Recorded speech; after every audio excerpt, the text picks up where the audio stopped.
应该很少听到我唱中文歌吧？听得懂吗？怎么了？你们的心情还是很诧异今天的表演。我不晓得，我刚才就不太想讲太多话，因为我想知道你们到底想要吃什么，听什么，不是吃什么。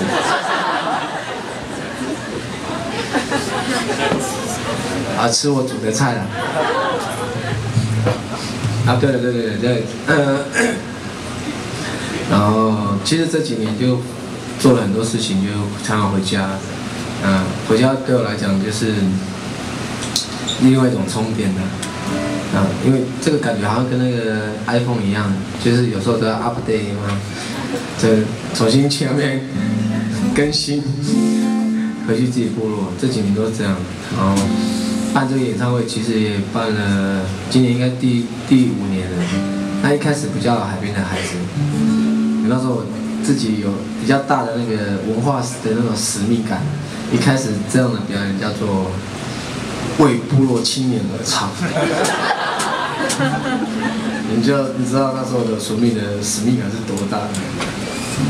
然后那时候想得很理想，我想说我们也不要去跟政府拿钱，也不要靠别人，就是我们靠我们自己赚钱这样。我想说我应该可以的。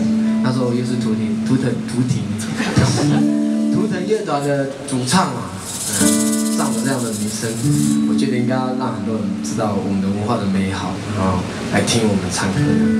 我选的地点很特别，就选在我们自己部落都兰，为部落青年而唱，地点都兰。我想应该很多人会来，蛮多人的，5个。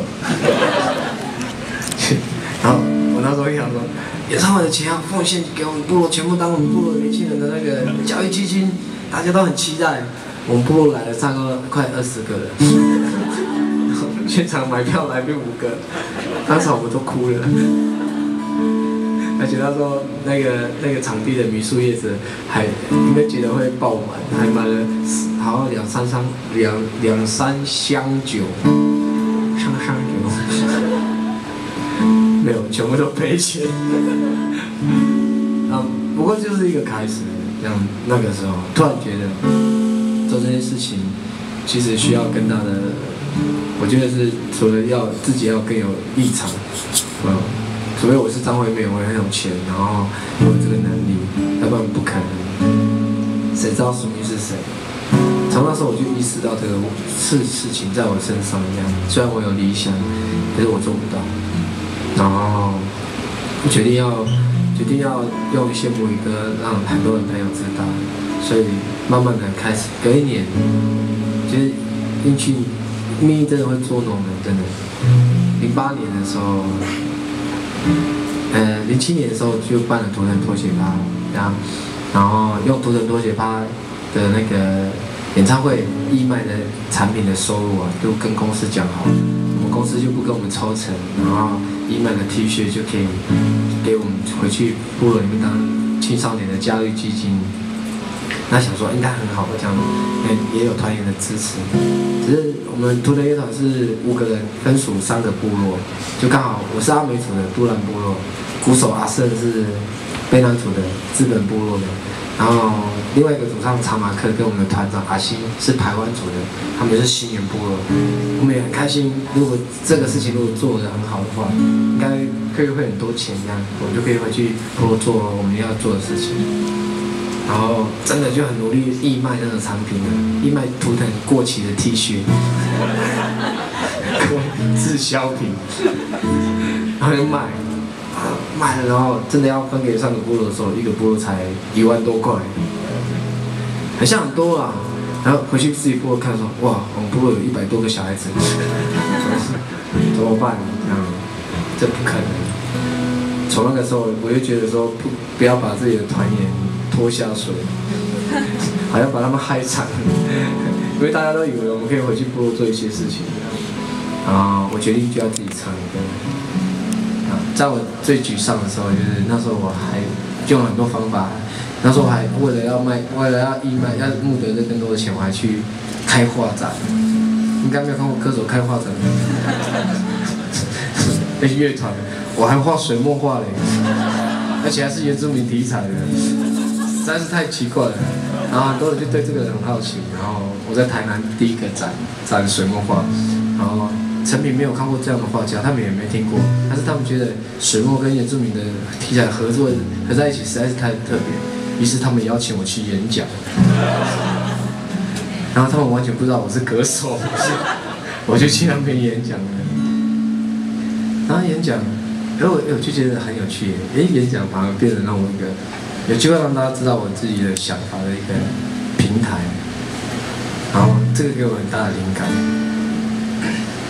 在08年的时候，我很感谢我的运气，真的很神奇。08年年底，我得了一个奖，在台中，叫做金马奖最佳新人。那年打败了最夯的电影《海角7号》的茂博跟田中千惠，你们还有印象吗？你知道那个莫名其妙的年轻人是谁吗？就是这边这个，今天帮海边孩子这个，有茂博的影迷吗？白沙。我也很希望他得奖啊，他得奖还可以要裸泳哎，我印象很深刻。他那时候得了这个奖，我实在是觉得我也很开心，但我也觉得很不好意思。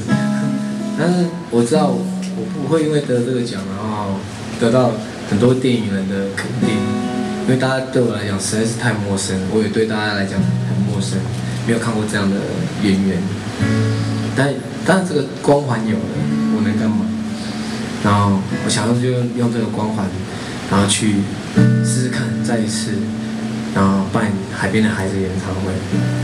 然后，但因为有这个光环的，所以为了要刺激演唱会的门票，于是我去办了演讲，去跟台湾好基金会合作。然后他帮我找了文化大学、世新大学，然后我自己本身是台湾艺术大学的学生。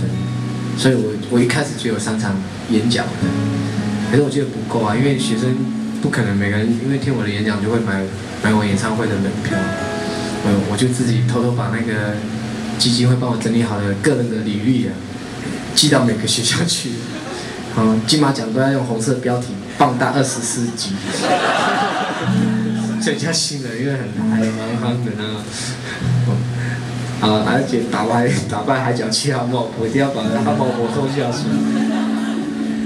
我就叫每个学校寄哦，就什么课职组啊，还是什么通识中心啊，或者寄，真的就几个学校来找我，包括台大。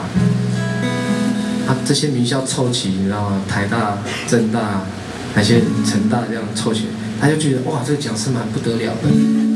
所有的演讲开始变多了，我那一年总共讲了40场。我是歌手哎，我不知道在讲什么。我一开始的目的只是去学校里面，希望大家知道我的想法，然后希望那些大学生可以买我们门票这样子。的确有一些效应啊，但是一讲就不得了。然后真的那年还有海边的孩子加演场，就还加演了一次。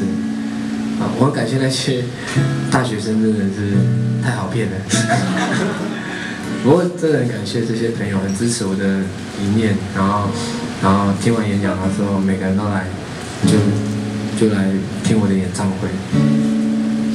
但我也很珍惜我得到这些资源，我去部落带这些弟弟妹妹，一开始也没多少，就40几个，算多了，就男生加女生这样。然后他们的吃饭啊、衣服啊、住的啊，全部都我这边一手包办。我不知道我哪来的勇气，这样勇敢做这样的事情。我也很努力去跟那些孩子的父母亲，甚至阿公阿妈，因为那些孩子大部分都隔代教养，父母亲都在外面工作。好一点的父母亲会寄钱回来，情况糟一点的可能就父母亲就在外面工作呢，没有钱寄回家，阿公阿妈就要自己想办法，用着他们的老人年金，1个月6000块吧，2个人就12000，扣掉看病跟喝酒的钱，然后照顾他们的孩子。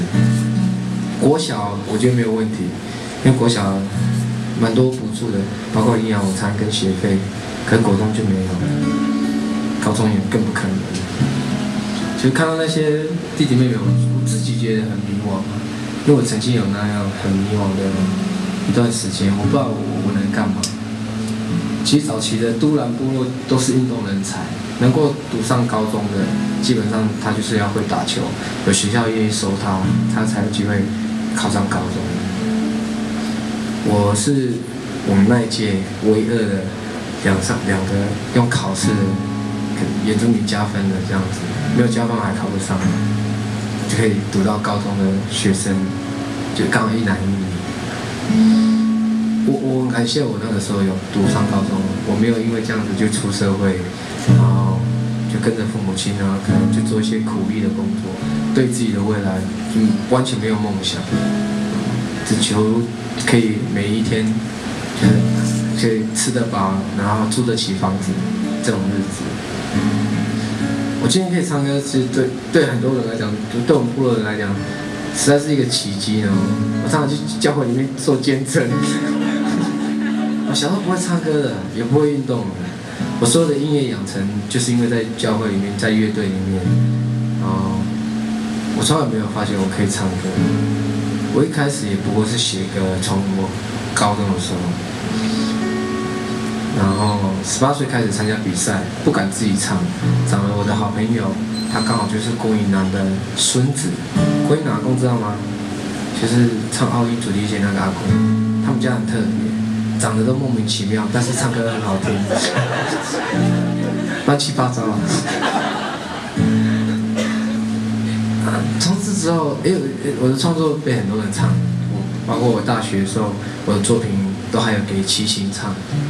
可是那时候就一直很没有自信，不觉得自己很怎么样，唱歌又不好听，怎么可能踏入唱片这个行业？一直到组了图腾乐团。我觉得啦，这是生命中的一个很大的改变。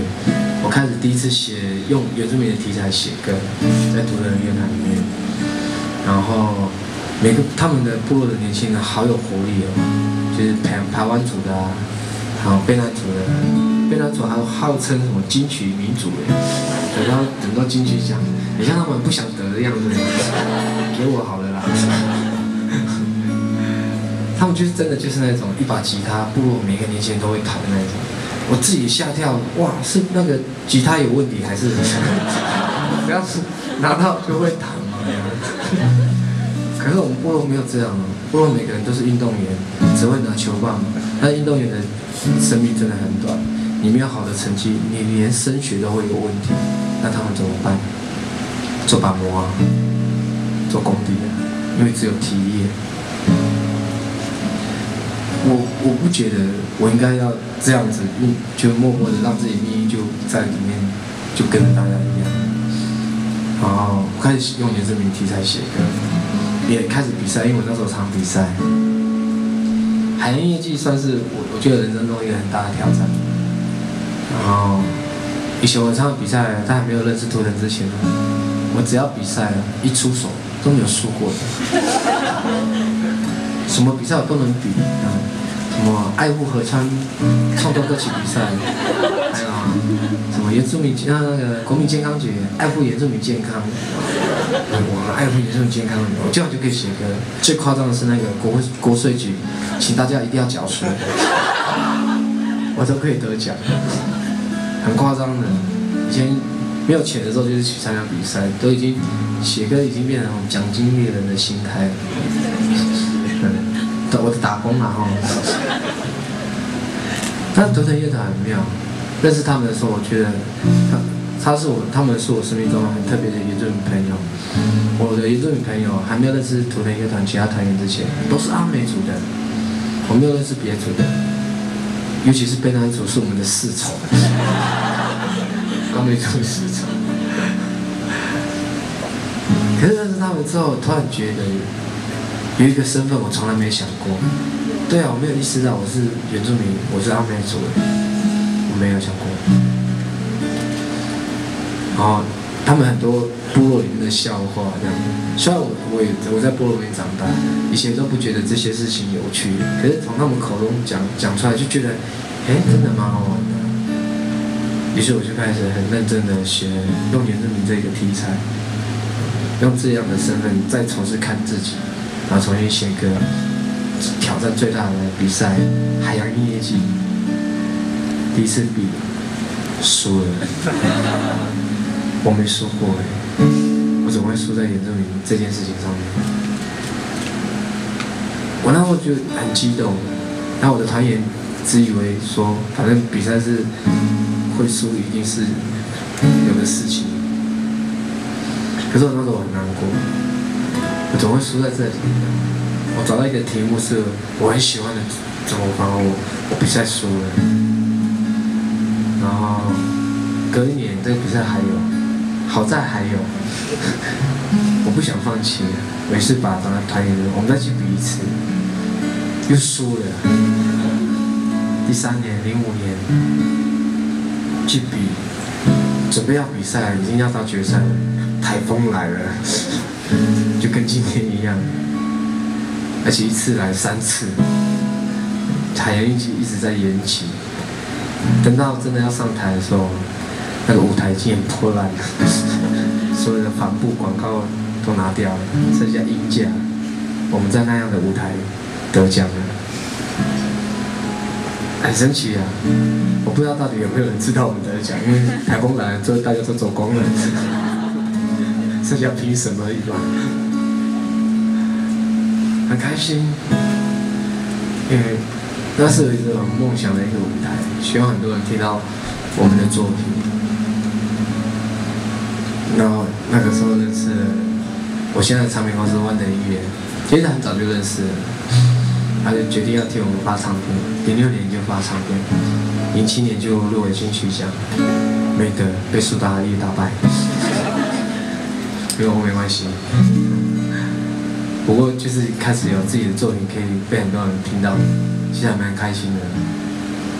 这些作品就是我开始检视我自己是不是原住民这件事情的一个认识自己的一个开始，就这样。